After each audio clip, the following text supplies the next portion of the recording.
दोस्तों, हमारे देश में कॉमेडी अब एक अलग ही लेवल पर पहुंच चुकी है। सब कुछ चलता है के नाम पर अब लोग अपने घर की इज्जत, अपने माँ बाप का रिश्ता तक चौराहे पर बेच रहे हैं। और हम वो कर रहे हैं जो हमसे करने को कहा जा रहा है। हम इन बेशर्म तमाशा दिखाने वालों की बातों पर हंस रहे हैं, तालियां बजा रहे हैं। कॉमेडी के नाम पर गंद परोस रहे इन सो कॉल्ड कूल शोज की लिस्ट वैसे तो काफी लंबी है, मगर आज हम जिस शो की बात कर रहे हैं वो है इंडियाज गॉट टैलेंट। आपको बता दें कि शो में हंसी मजाक के नाम पर डबल मीनिंग जोक्स और बेहयाई तो काफी लंबे टाइम से चल रही थी, मगर अब जो कुछ हुआ है उसने सारी हदें पार कर दी हैं। इतनी कि शो के होस्ट और इसमें पहुंचे गेस्ट सबके खिलाफ अब एफआईआर तक लॉन्च कर दी गई है। मामला इस हद तक बढ़ गया है कि महाराष्ट्र के मुख्यमंत्री देवेंद्र फडणवीस तक को इस बारे में बयान देना पड़ा। दरअसल यूट्यूबर रणवीर अलाहाबादिया अक्सर अपने इंटरव्यूज वीडियोस को लेकर चर्चाओं में रहते हैं, लेकिन इस बार वो अपने एक भद्दे सवाल को लेकर सुर्खियों में हैं। तो रणवीर अलाहाबादिया ने इस शो पर आखिर ऐसा क्या कह दिया जिसके बाद पूरे देश में हंगामा मचा हुआ है, चलिए बताते हैं आपको आज की इस रिपोर्ट में। नमस्कार, आप देख रहे हैं रिपोर्टर जी और मैं हूं आपके साथ लता। दरअसल रणवीर हाल ही में यूट्यूब कंटेंट क्रिएटर समय रैना के parody show India's got talent में पहुंचे थे। यहाँ उनके साथ इस शो में आशीष चंचलानी और कंटेंट क्रिएटर अपूर्व मखीजा भी मौजूद थे। इस शो में रणवीर अलाहाबादिया ने एक कंटेस्टेंट से पेरेंट्स के रिलेशन को लेकर कुछ ऐसा सवाल कर लिया जिसके बाद अब देश भर में शो और यूट्यूबर को लेकर कड़ी कार्रवाई की मांग होने लगी है। समय रैना का parody show India's got talent से जुड़ा रणवीर अलाहाबादिया का अब एक वीडियो सोशल मीडिया पर तेजी से वायरल हो रहा है। इस वीडियो में रणवीर को कंटेस्टेंट से बात और भद्दा सवाल करते हुए देखा जा सकता है। वहीं रणवीर के इस सवाल के बाद वहां बैठे दूसरे जजेस और रणवीर खुद तेज ठहाके लगाने लगते हैं। यकीन मानिए कि शो में रणवीर उस कंटेस्टेंट से इतना भद्दा सवाल करते हैं कि अपनी इस रिपोर्ट में उसे बताना हमारे लिए गवारा नहीं। इतना ही नहीं, रणवीर अलाहाबादिया इसी कंटेस्टेंट को एक ऑफर भी दे डालते हैं। वो कंटेस्टेंट से एक और अश्लील काम करने के लिए कहते हैं और उसके लिए उन्हें 2 करोड़ रुपए देने तक का ऑफर देते हैं। रणवीर की ये बात सुनकर समय रैना काफी हैरान दिखते हैं, हालांकि बाद में वो भी उन्हें ये काम करने के लिए उकसाते नजर आते हैं।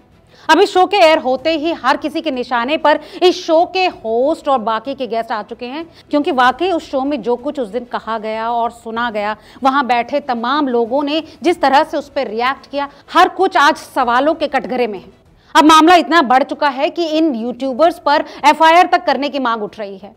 इतना ही नहीं, समाज के अलग अलग वर्ग के लोग इन यूट्यूबर्स पर अपने अपने तरह से रिएक्शंस दे रहे हैं और बता रहे हैं कि क्या वाकई हमारा स्तर इतना गिर चुका है। इस कड़ी में पत्रकार और राइटर नीलेश मिश्रा भी खुद को रिएक्ट करने से रोक नहीं पाए। वहीं फेमस राइटर मनोज मुंतजिर ने भी इस पूरे शो के पैनल के खिलाफ सख्त कार्रवाई करने की मांग की है। मनोज मुंतजिर ने अपनी नाराजगी जाहिर करते हुए अपने एक्स अकाउंट पर लिखा है, ये कॉमेडी का वो स्तर है जिसने मानवता का स्तर गिरा दिया है। कोविड से ज्यादा खतरनाक वायरस हमारे मोबाइल फोन्स में आ चुका है। ये पिशाच, ये परवर्ट जो हमारी आने वाली पीढ़ियों को संस्कार विहीन करने का संकल्प ले चुके हैं। पेरेंट्स के लिए ये एक अलार्म है, जाग जाइए वरना अपने बच्चों का और अपने महान राष्ट्र का सर्वनाश अपनी आंखों से देखेंगे। वहीं मनोज मुंतजिर ने लोगों से यह भी अपील की है कि वो ऐसे भद्दे शोज के खिलाफ आवाज उठाएं। मनोज मुंतजिर अपने इस पोस्ट पर आगे लिखते हैं, इस पैनल में जो भी महानुभव हैं उनके विरुद्ध तुरंत कार्रवाई की जाए।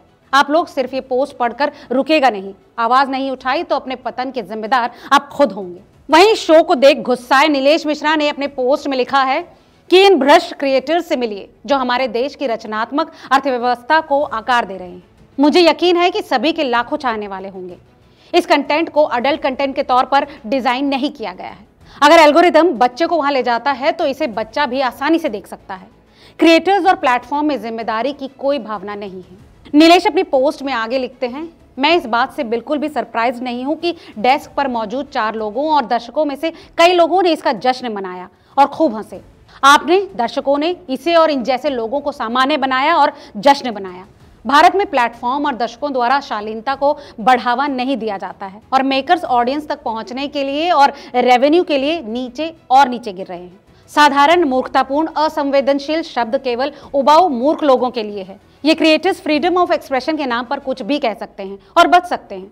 नीलेश मिश्रा की इस पोस्ट पर भी लोगों ने खूब रिएक्शंस दिए हैं और लोगों ने रणवीर के साथ समय रैना और उनके शो को भी खूब लताड़ा।